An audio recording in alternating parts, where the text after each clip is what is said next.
My guest today is Jane Hyatt, who's a co-founder and president of fatherscare, which is a nonprofit, non-sectarian, humanitarian organization that works with at-risk children in Kyiv, Ukraine.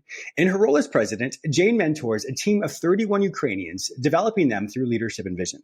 In today's episode, Jane talks about the work fatherscare is doing to help save and protect the orphans in war-torn Ukraine.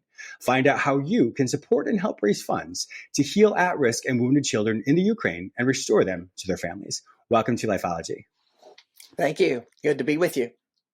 I am really looking forward to this. You and I had a wonderful talk in the pre-call, and I can't wait to hear more about your backstory, how you started fatherscare, and what you all are doing to help these children. So, with that in mind, walk me through that. How did you even come into this world as far as working with fatherscare or even starting fatherscare?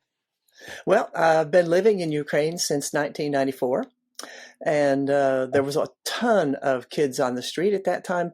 The government estimates over 150,000. And you'd go to the outdoor markets because we didn't have grocery stores like you do Publix and Kroger and all that here in the States.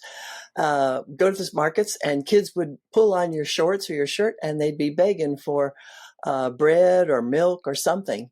So Barbara and I just began to do some investigating to find out why are they on the street? What's going on? So we opened up a soup kitchen at the beginning. I almost switched into Russian. Sorry about that. That's okay. Opened up a soup kitchen to begin with and kept feeding them every day at 4:00 in one particular neighborhood. And we had probably, I'd say, close to 450, 600 kids that we eventually got to know that would come to get a hot meal. And hearing their stories and why. So bottom line is when the Soviet Union fell apart in 1991, Ukraine gained their independence, August 24th of 91. Many of the families lost everything that they had. And that created a huge poverty situation. And they turned to alcohol, which was much cheaper than buying milk, even at the time. What ended up happening was kids were neglected. They didn't have anything to do. And they went out on the streets and they sniffed glue to hide their hunger or, give them courage to be brave on the street. And our whole goal at the beginning was to have restoration of family, to put the kids back into the families and see the family become a unit again.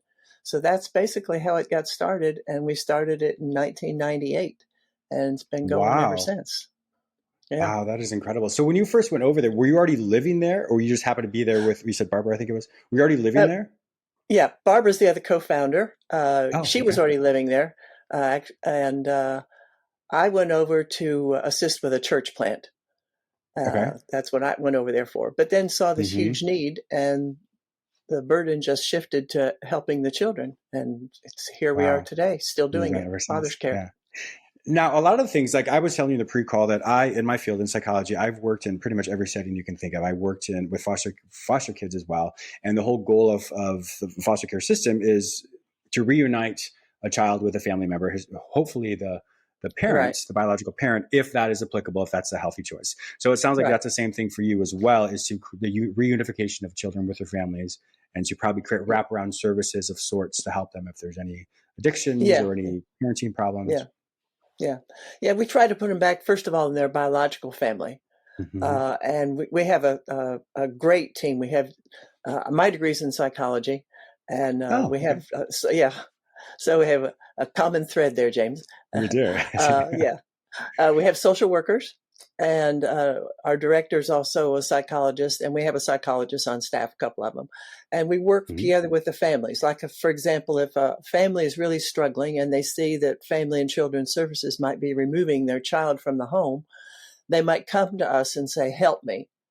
So we would tell them, sure, we'll help you. You do this. We have a checklist, and we'll do this. And most of the times it's helping the parents go to a rehab center and get themselves off of whatever they're addicted to. But we've put 500 kids back in their biological families. That's amazing. In the last 20 years. So, and several kids in foster families, and 24 international adoptions. So, wow. Yeah. But we don't facilitate adoption. It's done by the government. Sure. Oh, okay. So, yeah. but it's been a good thing to see all these kids get back into families. Yeah, it really is. That's I the mean, that's the heart. whole.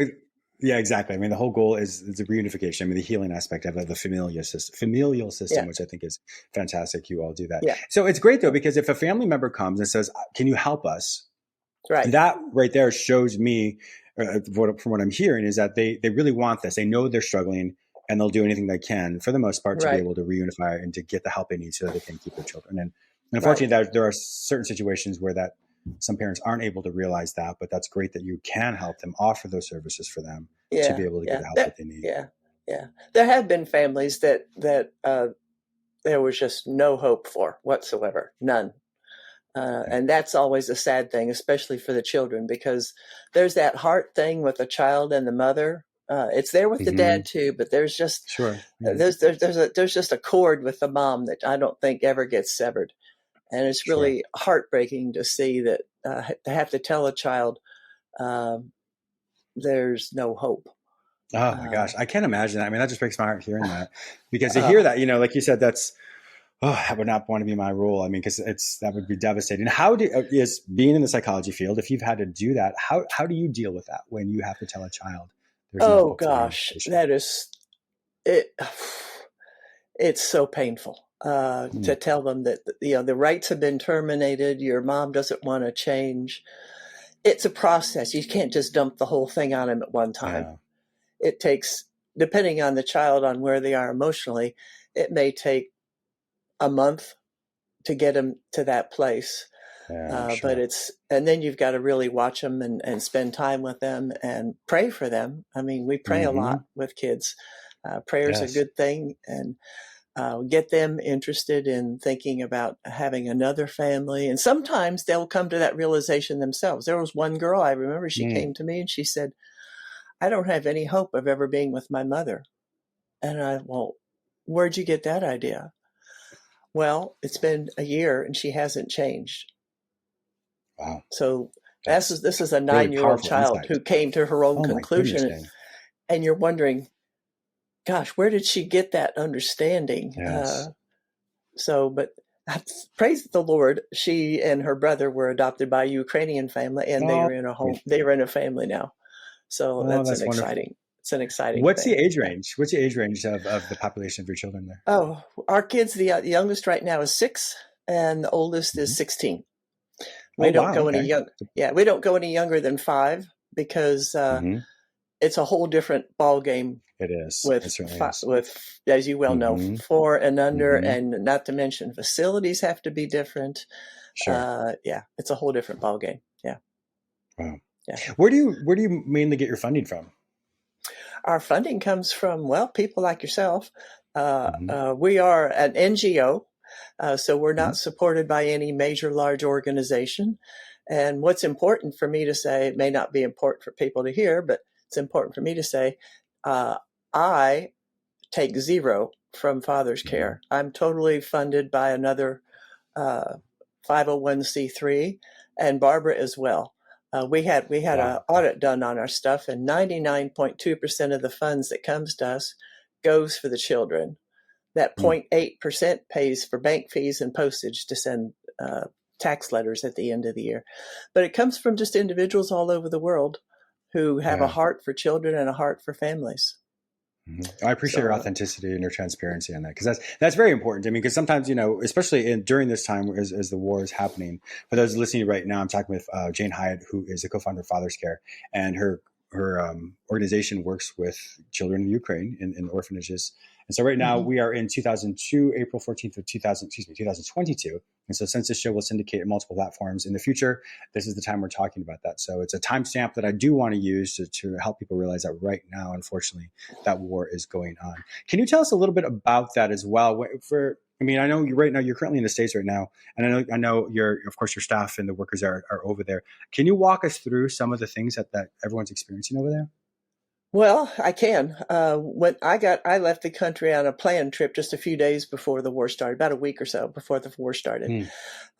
And then when it started, uh, our kids had to go to a bomb shelter. Thankfully, it was right across the street in the basement of a school, along Wow. with another 450 people in the area where we live. But they were there for 10 days underground, Mm. no air, no nothing. But No we had, facilities, of course. well, no, not really, not much, no showers. Mm. Imagine how pungent that was with all those people. Sure. But Yes. we had made some contingency plans when the border buildup was happening. And we had purchased a lot of food ahead of time, not thinking that we would have to evacuate.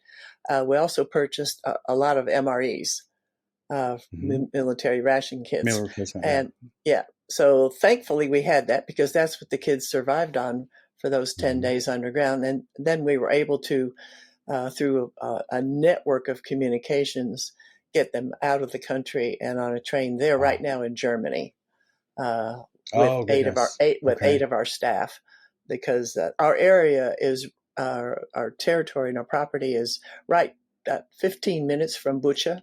And I know you've heard a lot about Bucha on the news. Yeah. And the village next to us actually has no utilities. So thankfully it stopped there. We have a large property of 8 buildings and 12 acres. So thankfully everything's in pretty good shape. The buildings are all still standing, but the kids are in Germany and they're thriving and doing well. And I hope to be going over there next month to see them. No, I hope you can as Can't well. wait. You know, for those of us in the Western world, and I'm in the United States right now, you know, to hear you say that we went across to a war bunker or bunker in general, that's, of course, there are that in the United States, but that's not something we ever really have to think about or have to utilize. And it's such an interesting juxtaposition or comparison between that, what has to be done over there versus some of the things we experience over here in the U.S. And I'm sure for many people hearing that, you know, wow, you're in the bunker, but to have to live that, I can't imagine, you know, not only as an adult, but as a child having to go through the terror of what that's like. Can you talk about some of the fallout, if you will, the struggles that the children are having from the war? Yeah, some of that. One thing, you know, even though you're in the bunker, you still hear the explosions of the mortars and et cetera, and the shelling that's going on. They have learned the difference between the sound of a Russian mortar and a Ukrainian mortar. And they would know that, oh, that's ours. Oh, no, that's them. Plus, they also learned how to lie in a trench if they couldn't get to the bunker. I mean, what 6-year-old child needs to learn something like that? But they had a meltdown last week. Mostly the girls were all crying, wanting to go home. And their big question to the staff was, why do the Russians hate us? Why are they hurting us? We just want to go home. And I'm sure that's the sentiment of many people. I mean, I've been there 28 years. I want to go home. And it's like home for me. Yeah, sure. So it's been difficult, and it's going to take a while. When I go over there, I plan to work with the kids on the trauma and just get them to talk about what they felt. And everybody together in a group. And then they'll understand where they're coming from, because that pain that's in their heart, as you well know, will stay there until you can talk about it and get it out. Yes, so I want them to be able to talk about it and get it out. I tell them, some of the boys will cry, and I'll say, you know, that's okay. You can cry. Okay. Just imagine this. When you cry, one tear is one piece of pain coming out of your heart. And that leaves an open space for love to come in. Yeah. And they're that's like, a beautiful reframe. Oh, it's okay to cry. So, yeah. So I'm looking forward to going over and seeing them and working with them and spending some time with them and with the team as well. I mean, as you well know, we all handle trauma in different ways. Some people can have meltdowns. Some people can get angry. It's an ugly thing. And I can't imagine how the rebuilding of Ukraine is going to be once Russia gets the heck out of there. Yeah. Which we hope that's soon. Sure, of course. Not only is it the reunification of children as their parents are trying to get better, but now with the war, I mean, who knows how many casualties have happened where that's not even an option now. So regardless of how much the parents have tried, and now we don't even know. I mean, I'm sure you know, of course, you know the casualties much more than I do. I mean, even how that affects your kids in the orphanage. Have anything like that happened where, unfortunately, some of the parents have passed away from that you know of? At least, I'm sure it has. We have not heard about parents yet. We do know of one sibling group that their older brother who served in the military was killed. Mm. Uh, Mm. and he was only 22 years old. Oh, so young. So I Wow. don't know about parents. Some parents, most of our kids that we have are social orphans.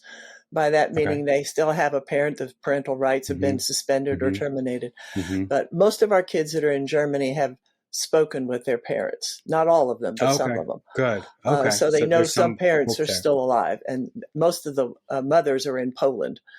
But Mm-hmm. there's some that we don't know. We don't know. I still Ah. have, we only have 8 staff in Germany, and we still have another 27 that are in Ukraine, mostly in the Oh my goodness. southwestern part of the country. But yeah, had to escape and get to a Mm. place of safety. So, yeah. What are some of the initiatives that Father's Care is going to be doing to once you're able to go back there, once they're able to return Mhm. to Kiev? What are some of the initiatives and things that will be a little bit different for you all as you rebuild? Well, yeah. Well, initially, we're going to have to repair a whole lot of windows on our property. Sure. And some doors. Yeah, we got a lot of broken glass from the vibrations from the mortars. So we're going to get the place livable, Mm-hmm. get it stocked up, and then we'll bring the kids back from Germany and work with them. But we also want to work with our neighbors, our surrounding neighbors, because Sure. Hostomel is just 5 minutes from us. And another village that's right next to us, Gorinka, people there are suffering. And that's basically a pensioners village. There's a lot of older people. So we're going to reach out. Mm. Our goal right now is Sure. we're trying to raise 500,000 to help our kids and to help neighbors. Plus, we have several people on our staff whose apartments have been severely damaged. A couple of them the buildings are no more. Mm. So we want to help them get relocated to a new apartment. And, someone said, well, what's that going to take? I said, well, go into your apartment, look around at everything that you have, Yeah. and imagine that it's all gone. Yeah. That's what it's going to take. So that's why we're trying to raise these funds to help other people and to get things back on an even keel. Yeah, of course. And I love the community aspect as well that you're doing. You're not only taking care of the children, but you also take care of the workers, your staff, but also the community aspect, because a culture can't be healed unless all parties are a part of that. And so even though you're in the Exactly. nuclear aspect of the orphanage, but the whole aspect of the community is what it takes to rebuild and to regrow and learn together. Because unfortunately with trauma like this, the aspect of when people come together, that's how the community truly grows, because there is such a commonality there. I know in the US, when the and for 9/11, how that really bonded the community or the U.S. in such a very strong way. And that's something that, regardless of political affiliations, et cetera, that people can still, when they think back on that, there is a unification there. So unfortunately, it's taking something like this, not taking something like this, but unfortunately something like this is going to cause that connection in the community. And I'm so glad that Father's Care is at the forefront of that as well. Yeah, that's a very strong element of the Ukrainian culture, as evident by how they fought off the Russians and come together. Yeah.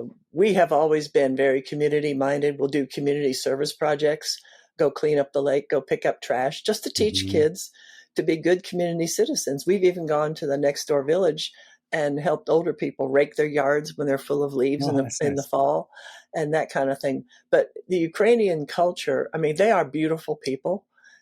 Once they become your dear friend, they will do anything for you. I mean, seriously, I have some friends that I could call that they would help me in a New York second. Wow. That's just the beauty of the Ukrainian culture. They're beautiful, beautiful people. And love the country, as you can probably tell. Passionate about them. You certainly are, and rightly so. with Father's Care, are you also wanting to expand as well? So obviously, once things settle down, are you looking to expand in different ways? Yes, we are. We were in the process before all this happened of changing one of our buildings into an actual family house where we'll have house parents live on our property with kids, and the other half of the building is going to be a family training center. We believe Wonderful. a lot in a process called TBRI, which is called trust-based relational intervention. And one of the biggest problems why the parents lose their kids' rights is they don't know how to be parents. If they grew up from families that were dysfunctional, that's what they've seen modeled. So we model what we lived. And so they Yes. model that to their kids. So we have trainers. Barbara is one. Our director, Jana, is one. I am one, to actually train the families. And it'll be a center where there'll be actual living experiences, cooking a meal, doing Oh, okay. something. Yes, where the parents come in and their child comes in and you supervise them and you work with them to get them back together. Yeah, So that's we're perfect. planning to have this family training center in the family house. And it's going to, well, hopefully it'll be ready there for this year's out, we hope. I But hope so as so well. that is an expansion, and we want to work together with Family and Children's Services. We have a very good working relationship with the government, and we want to That's expand this and open it and help them see the need, and perhaps spread a center like this in other cities in Ukraine. So not just in the yes, capital of Kyiv. sure. So Yes. that's our Well, plans. Yeah. I think that's a beautiful plan, and I love hearing the I would say the transitional housing aspect of it, but just allowing the family to come live there, because that's not only do you have some Right. oversight for the parental, for the trainings, Exactly. etc. As far as Mm-hmm. how to, I mean, it's great modeling as well to teach them ways in which to healthily interact with their child and to parent them in That's a the way best that way. is. It certainly is by role modeling. And you Yes. all are doing a Yes. fantastic job with Yeah. that. It's Yeah. unfortunate because I know that once this, I don't want to say settles down because I don't want to minimize the conflict. That once this passes, there will be unfortunately, there'll be a lot more orphans. And so I'm so glad that Father's Care will be Yes. there to be able to help them as well. Yes, I can see us growing by leaps and bounds. We have, of the 8 buildings, 2 buildings. One building is for the boys, one building is for the girls. So I can see those buildings filling up quite quickly Sure. Unfortunately, after but we yes. get back. Yeah. Right. Unfortunately, yeah.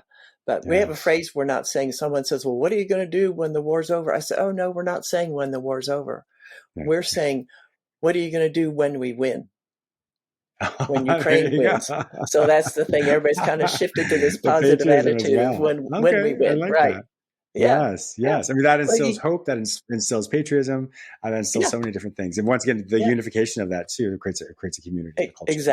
Exactly. So we're praying to that end that God will help us, and this thing will end, and we will win, because Ukraine Yes. wants their sovereignty.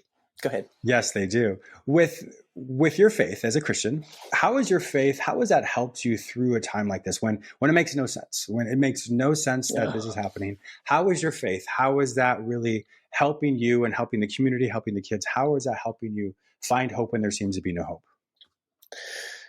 If I didn't have my faith through this whole thing, I don't think I could have made it through, to be honest with you. Someone asked me just 2 days after the war started, what are you doing? And I said, I can only cling to Jesus. Yes. And trust him that he's going to help us. And then modeling that for the kids. They see my faith is alive. We've been through hard times before, Mm-hmm. but they've seen that my faith is alive. And, when you model something, someone sees it and then they want that. So Yes. it's only through our faith and trust in God and trust in Christ.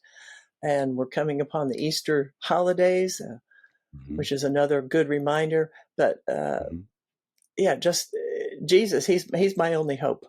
And Yes. I trust him. I have faith in him. And I believe that he's going to take care of us. And the kids see that. And many of our kids also have learned to trust Christ in this relationship. Mm-hmm. So it's a good thing, because everybody needs hope. Yes. And you need to put your hope in something that never changes. And God never changes. He's always the same, today, yesterday, and tomorrow. Yes, he is. One of the great things I like about, if I can brag on my show for a second, is I have so many different listeners from all different walks of life. And some, obviously amazing people like yourself, and other people who are on my show have different belief systems. And what I really appreciate about this particular story is, regardless of what people believe or what their spirituality is or their belief system is, we can all get behind the fact that children need help. This amazing organization, fatherscare, needs financial assistance. And so this is obviously not an infomercial, but it isn't so important because we all can relate with the pain of loss, the pain of change, the pain that can be so difficult. We've all had loss of our family members, either through death or through whatever it might be. But we can all get behind a beautiful organization like this that can help not only the community, that helps children, that inspires hope.